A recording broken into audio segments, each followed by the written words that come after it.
बिस्मिल्लाहिर्रहमानिर्रहीम। अस्सलाम वालेकुम नादरीन, आप यूट्यूब चैनल देख रहे हैं, मैं इमरान खान। नादरीन, इमरान खान साहब का केस लगा हुआ था, मैंने आपको बताया था सुबह वाले वीलॉग में।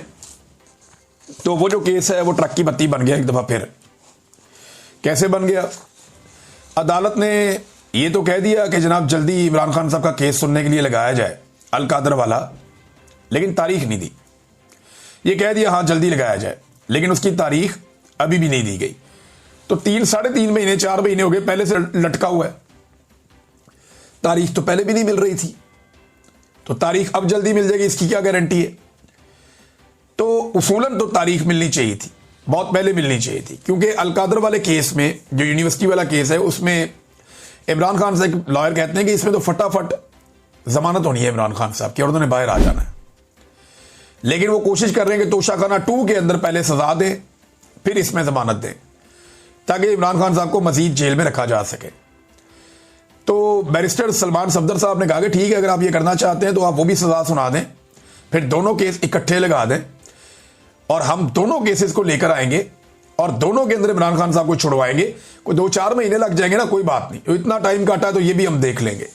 तो इमरान खान साहब के वकील ने कहा कि केस तो ये कुछ भी नहीं है, लेकिन एक ट्रक की बत्ती है जिसके पीछे इस्लामाबाद हाई कोर्ट ने लगाया हुआ, और हाई कोर्ट ने एक बहुत ही अजीब हरकत की है, बहुत ही मायूब, बल्कि मैं उसे कहूंगा ये घटिया हरकत है, ये नहीं होनी चाहिए थी। यानी ऐसा कैसे मुमकिन है कि एक चीफ जस्टिस एक वकील को जो दिन रात ह्यूमन राइट्स के लिए आवाज उठाती है, उसको इस तरह मुखातिब करे, ऐसे बदतमीजी करे? ये मरियम नवाज खान साहिबा ने रिपोर्ट किया, बाकी सारे हमारे जितने जर्नलिस्ट दोस्त हैं उन सब ने रिपोर्ट किया, बल्कि सारे हैरान हो रहे हैं कि ये हुआ क्या चीफ जस्टिस को। उन्होंने ईमान मजारी को कहा कि आपको अपना मुंह बंद रखना चाहिए, और उनके शौहर को कहते हैं जज साहब के हादी साहब इसे समझाएं, किसी दिन मैंने पकड़ लिया ना। यार ये जज का एटीट्यूड है, ये तो एक बदमाश थानेदार का एटीट्यूड होता है कि मैं तेन फड़ लिया ना तो फिर रोंदा नहीं। ये एटीट्यूड जो है ये एक बदमाश थानेदार का होता है, जज का ये रवैया नहीं होता। जज धमकियां नहीं लगाते होते, जज इंसाफ देते होते हैं, अपना काम करते होते हैं। और जज साहब को गुस्सा इस बात का कि वो एक्सपोज हो जाते हैं। अब केस क्या था? केस मारंग बलोच के ECL से नाम निकालने का केस है। इसमें जजों पे वैसे ही बहुत दबाव रहता है मारंग बलोच के मामले में। मारंग बलोच का मैं बताया तो उनको पेश किया गया दोबारा अदालत में आज के दिन में। उन्होंने वहां खड़े होकर कहा मारंग ने कि भाई ना ये देखते हैं औरत है, ना देखते हैं मर्द है, ना देखते हैं कि किस नस्ल से इसका ताल्लुक है, ये सबके साथ बर्बरियत और जुल्म कर रहे हैं। वो लगातार अपने हकूक के लिए और बलूचिस्तान के हकूक के लिए आवाज उठा रही, डट कर खड़ी है मारंग बलोच, ऐसे नजर आ रहा है। लेकिन मारंग बलोच पे इल्जाम लगाने वाले जितने भी लोग हैं, चाहे वो मिलिट्री एस्टेब्लिशमेंट हो, टाउट सहाफी हो, या कोई सियासतदान हो, या कोई ब्यूरोक्रेट हो, वो सारे के सारे मुकम्मल तौर पे नाकाम हो गए। उन्होंने कहा था कि वो साबित करेंगे कि पाकिस्तान के दुश्मनों के साथ मारंग बलोच के ताल्लुकात हैं, या दुश्मन ममालिक के साथ मारंग बलोच को फंडिंग होती है, या वो वहां से उनके ताल्लुकात हैं। ऐसे इन्होंने घटिया इल्जामात लगाए थे। तो भाई साबित करो। अब इतने महीने हो गए, कई महीने हो गए मारंग बलोच को गैर कानूनी तौर पे बंद रखा हुआ है। अभी तक 1 टके का इल्जाम पाकिस्तान की पूरी एस्टेब्लिशमेंट, हुकूमत और टाउट्स, ये सारे रल के 1 टके का इल्जाम मारंग बलोच पे अभी तक साबित नहीं कर पाए, और जज बेचारे वहां पे मजबूरन उनको बेल देते रहते हैं। अब ये वापस आते हैं ईमान मदारी वाले मामले पे। तो यहां भी ईमान मदारी ने कहा कि अगर आपको मेरे साथ कोई तासुब है तो क्लाइंट के केस को मुतासिर ना करें। मैं यहां सिर्फ एक ब्रीफ लेकर आई हूं, जाती हैसियत में नहीं आई। और चीफ जस्टिस ने कहा कि आपने कमेंट कर दिया, मैं जज नहीं डिक्टेटर बैठा हुआ हूं, क्यों ना आपके खिलाफ तौहीन अदालत की कार्रवाई शुरू की जाए। तो इस पे ईमान मदारी ने कहा कि मैंने कोई बात कानून और आइन के बाहर नहीं की। अगर आप तौहीन अदालत की कार्रवाई करना चाहते हैं जरूर करें, मुझे आइन ने आज़ादी इज़हार राय दी है और मैंने वही इस्तेमाल किया है। लेकिन ये जो जुमला है ना कि हादी साहब इसे समझाएं, मैंने पकड़ लिया ना, वैसे इंतहाई मायूब जुमला है। वकला तंजीमों को चाहिए और वकला बरादरी को चाहिए कि chief justice Islamabad high court से इसका जवाब तलब करें और उनसे पूछें कि ये कैसे हरासमेंट कर सकते हैं खातून वकील की जो मजलूमों के लिए आवाज़ उठाती है और कोई जुर्म नहीं है। तो ये चीफ जस्टिस से सवाल पूछना चाहिए वकला तंजीमों को और वकला को।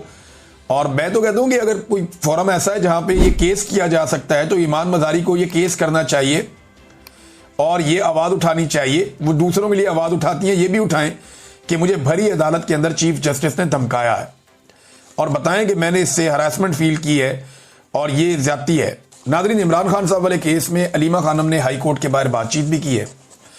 उन्होंने कहा ये फाइल मंगवा कर दिखाएंगे, लेकिन हमारा ख्याल है कि एक चीज बिल्कुल वाज़ेह है कि इमरान खान का असल में सिर्फ यही अलकादर है, केस यही है। अगर इसमें जमानत हो जाए तो बरीयत भी हो सकती है, बाहर आ सकते हैं और इमरान खान आज या जब भी ये सुने जाएंगे तो रिहा हो सकते हैं। लेकिन जो स्क्रिप्ट बनाया गया है वो ये है कि तोशाखाना केस में जल्दी जल्दी सजा दिलवाई जाए और जब सजा हो जाएगी तो फिर इसमें जमानत दे दी जाएगी। ये वही बात है जो मैं आपको काफी अरसे से कह रहा हूं। ये बात आप सबको भी समझ आ रही होगी और हमें भी समझ आ रही है, लेकिन ये इंसाफ नहीं है और इंसाफ के तकाजे पूरे नहीं हो रहे। एक और केस है जो 25 अप्रैल से लगा हुआ है, जिसकी आज सलमान सफदर ने बात की थी, वो है तोशाखाना 2। देखिए तोशाखाना 2 क्या होता है। तोशाखाना का इमरान खान पे एक केस बना, सारा कुछ आ गया तो केस फैसला हो गया। अब ये तोशाखाना 2 बना लिया, कल आप तोशाखाना 3 बना लें, फिर 4 बना लें। इस तरह तो एक आदमी आप 1000 साल तक अंदर रख सकते हैं। भाई अभी ये जो अनवारुल्लाह काकड़ देकर गया तोशाखाना के तोहफे, वो कहां गए? क्या ये तोहफे सिर्फ सियासतदानों को मिलते हैं, जर्नैलों को नहीं मिलते? उनके तोहफे कहां गए?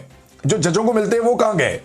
क्या वो जो है वो मुकद्दस गाय है? उन्होंने कभी जवाब नहीं देना, उनको जो तोहफा मिला वो किस मद में मिला और वो कहां गया?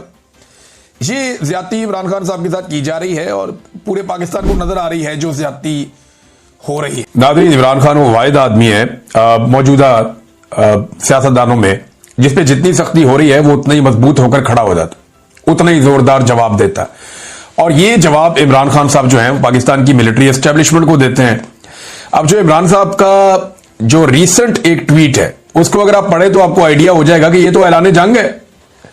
ये तो इमरान खान साहब वो बातें कर रहे हैं जो नॉर्मली सियासतदान करने के बारे में सोचते भी नहीं है। पहले आप सुने इमरान खान ने कहा क्या, ये बहुत इंपॉर्टेंट है। इससे आपको आइडिया हो जाएगा कि इमरान खान के साथ हो क्या रहा है और इमरान खान साहब का अपना मूड क्या है। ये जितने लोग कहते हैं ना कि डील शील ये वो, हाँ ये जरूर है कि इमरान खान ये एस्टेब्लिशमेंट के साथ चाहते हैं कि बैठो बात करो, निकलो इसमें से, और ये जो आपका गंदा किरदार है इसको बंद करो। फिलहाल ये नजर आ रहा है, लेकिन इमरान खान साहब किसी से डील नहीं कर रहे हैं फौज के साथ। डील करने वाला आदमी ऐसी जुबान इस्तेमाल नहीं करता। ये जो लोग कहते हैं ना कि फौज की इमरान खान साहब दोबारा जाके गोद में बैठना चाहते हैं, या जो लोग इस तरह की बातें करते हैं कि जनाब इमरान खान साहब ये चाहते हैं कि फौज उन्हें दोबारा से इक्तदार के अंदर ले आए और उन्हें वही वाली सहूलत मिल जाए जैसी उनको माजी में थी, तो ये नहीं है, ये बात ही नहीं है। उसकी वजह ये स्टेटमेंट है। इस तरह की स्टेटमेंट देने वाला आदमी कभी भी दोबारा ऐसा नहीं है कि वो फौज से सहूलतकारी चाह रहा हो। ये स्टेटमेंट वो आदमी देता है जो ये चाह रहा हो कि निकलो बीच में से। अगले वीलॉग में आपको बताऊंगा। अब तक के लिए इतनी, अपना ख्याल रखिएगा, अपने चैनल का भी। अल्लाह हाफिज़।